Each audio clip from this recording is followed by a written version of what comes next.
You again and welcome to the program. Let's get started. The decision of yesterday. Yes. I heard you say this morning at the meeting as in a tsunami, isn't it?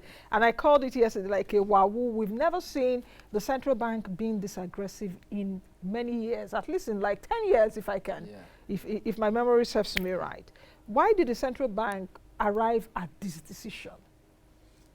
Yeah, the aggressiveness. The governor keep mentioning that we want to,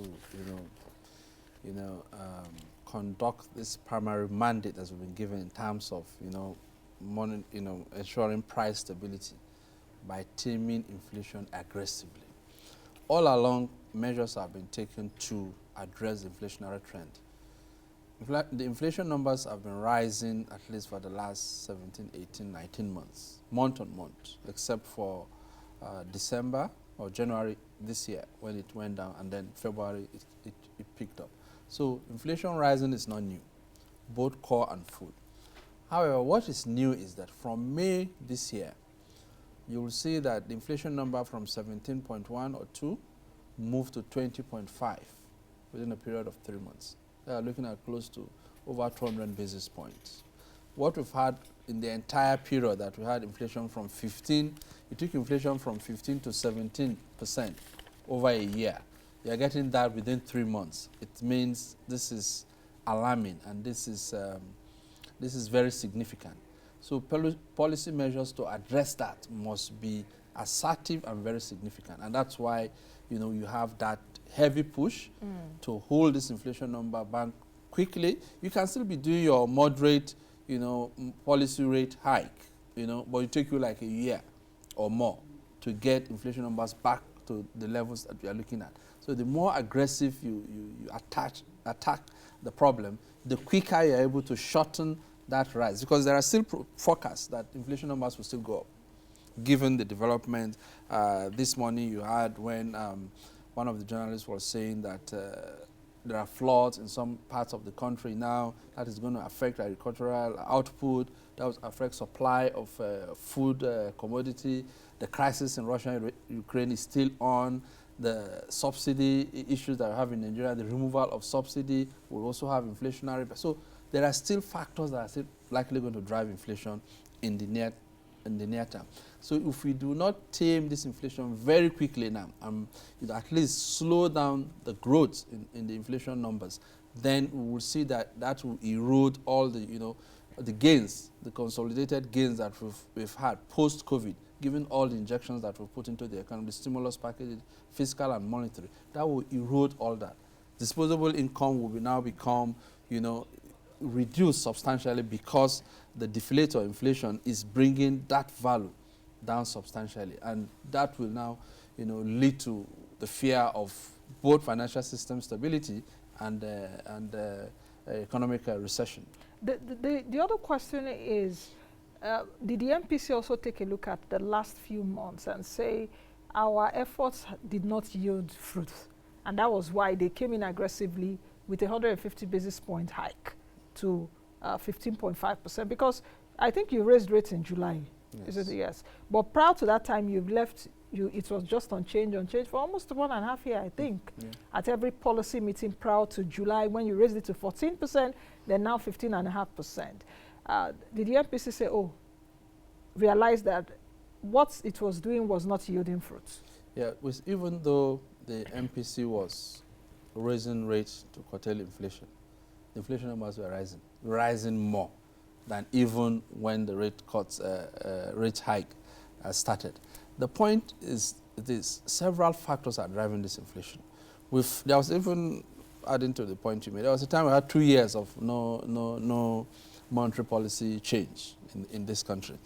But the facts and the shocks that we are seeing, both domestic and external, largely external, are a lot. And don't forget that the Nigerian economy is also integrating to the rest of the world more and more as the economy expands. So external factors also play a very big role. And we've mentioned earlier on, the governor mentioned in the communique, those external developments that are really impacting on our domestic activity, particularly from the external side, our exchange rate. There's a fit through between exchange rate and the inflation numbers we are seeing. Do you think it's more of exchange rates flow that we're seeing, more of exchange rate component that is really impacting Nigeria's inflation. The argument... Like imported inflation, we still depend on a lot of imported goods. Even fuel, petrol is being imported into the country. The subsidy, about 3 trillion, the Minister of Finance said it may get to 6 trillion if we don't take it out. Exchange rate is part of the economy, but the exchange rate is a channel through which inflation numbers also rise. And what that means is that because you are seeing this much injections into the economy, this much liquidity within the banking system, that is putting more demand pressure on FX for whatever reasons those demands are. I don't want to go into the details of that, but for whatever reason those demands are for FX, that pressure on FX, given the supply side is limited, will also exert that pressure on the FX rate, which makes the Naira depreciate. When the Naira depreciates, that translates to inflation. There's a pass-through, a very high pass-through to inflation because of the pricing of things that goes into the final price of goods and services within the economy, given that some components of these services and production also have external component, exchange rate componentry. So it's playing a big role. The other part that is also very important is the effect of these, stimulus, injections that are into the economy, the excess liquidity within the banking system on the monetary component of inflation. We've talked several times about the structural side of inflation, security challenges, infrastructure, but you see energy prices also rising now. So core inflation is also playing a big role. Energy prices are rising, that is feeding into inflation. The analysis we got was that food inflation or food price at the farm gate is actually declining. But when you get to the urban centers and the shelves and the shops, because of cost of transportation, PMS, diesel, roads and everything, you see that the price is almost doubled in the urban sector. And those are the components. Even though the MBS takes food prices both at the urban and rural area, but the headline inflation we are seeing at the once you get those CPI numbers, and you see that the rise, the component of this logistics cost is huge and it's expanding. So you see that also playing a role in terms of the food inflation. So energy prices is playing a role. The pent-up demand issues that we've been talking is also playing a role. The imported inflation number that you have also mentioned is also playing a role. Development even in the external sector in terms of our balance position and how that also fits into our exchange rate and reserve, into our reserve and then the exchange rate. So you see different components of the economy playing a role in that place. But what was important in this decision was that the speed at which the inflation numbers are rising and projected to rise was exponential, in the sense that if you compare that relatively to the trend that you have of month on month of 10 basis point, 20 basis point at the maximum to 90, 110 basis point month on month, then you see that you need to take a very drastic, and that's why the MPR that was even hiked was complemented by a CRR hike too. So you see mopping up all those liquidity within the system, releasing it when they are needed within the system, will also, curb that excess, funds that you have within the system that are not really translating to credit to the rest of the economy. Now, the question, which I know a lot of, since yesterday's decision came in, a lot of analysts have been, commenting, oh, it's going to tighten liquidity. Bank loans definitely will go higher because this is just the anchor rate. The stock market, like I said earlier this morning, will be unattractive and all of that.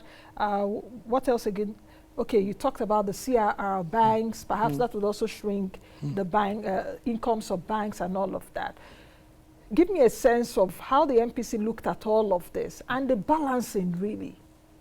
Because it seems the MPC was pro-growth for almost 2 years. Yes. But now it's like targeting inflation. You see now, even though the inflation numbers are going up, the GDP numbers are not going negative. That's a little comfort for this action to take place.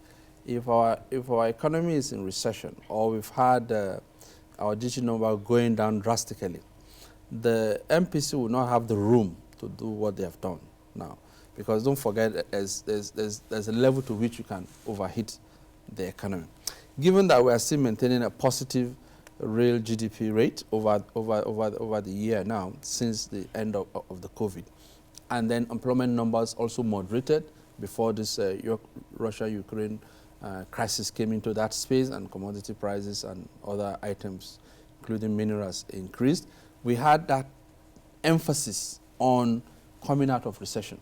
The argument post-COVID was we had 2 negative growth, GDP was minus 6.1%, and then we came out of it before the end of the year. The emphasis was let's stabilize the economy to a level.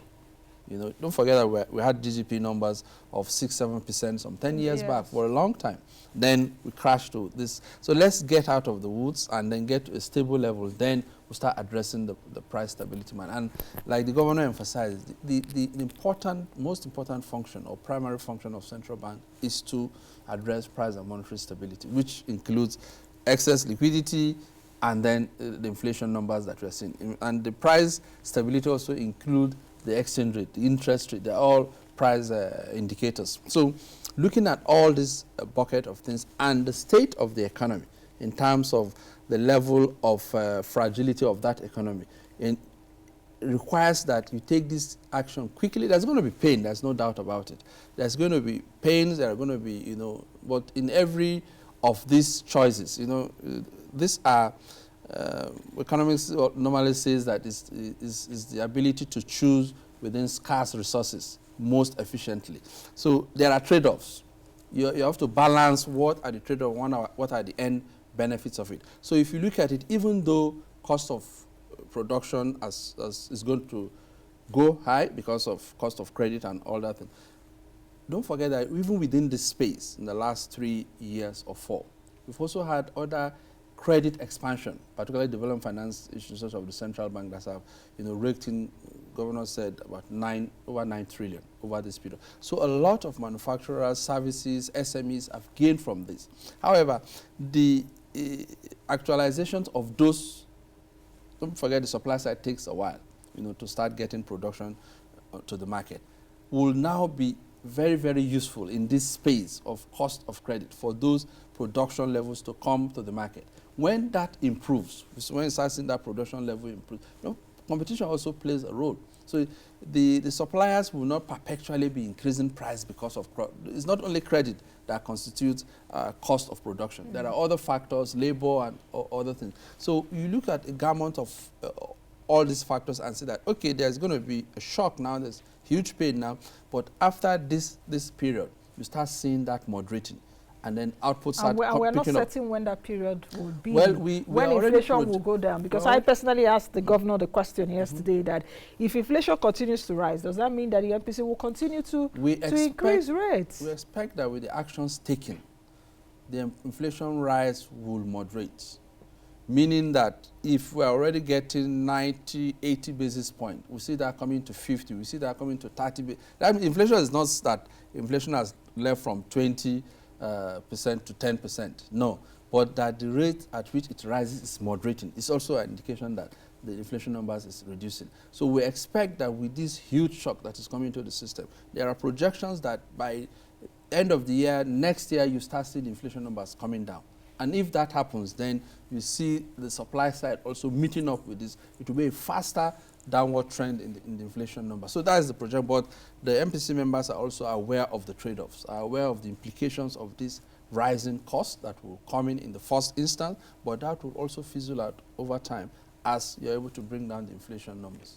There was something interesting that also came up from that MPC. A lot of people were asking that the MPC or the CBN is using theoretical, that theory doesn't work now, you know, with the Nigerian economy. Can you actually respond to that? Because we see what's happening even in the U.S.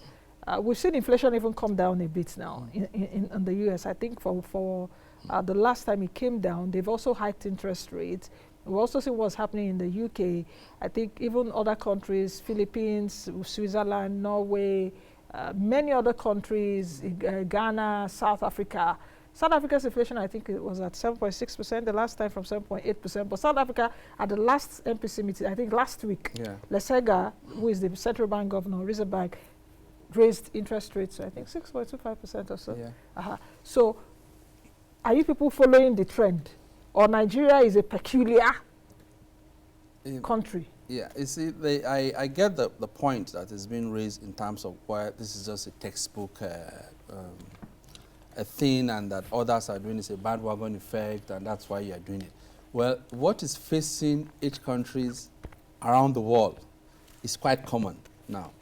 You know, the shocks coming globally is common, and like I said, Nigeria is also penetrating the global economy more and more as the economy expands, and as the, you know, particularly looking at the services sector. What we're doing is what every other person is doing at home.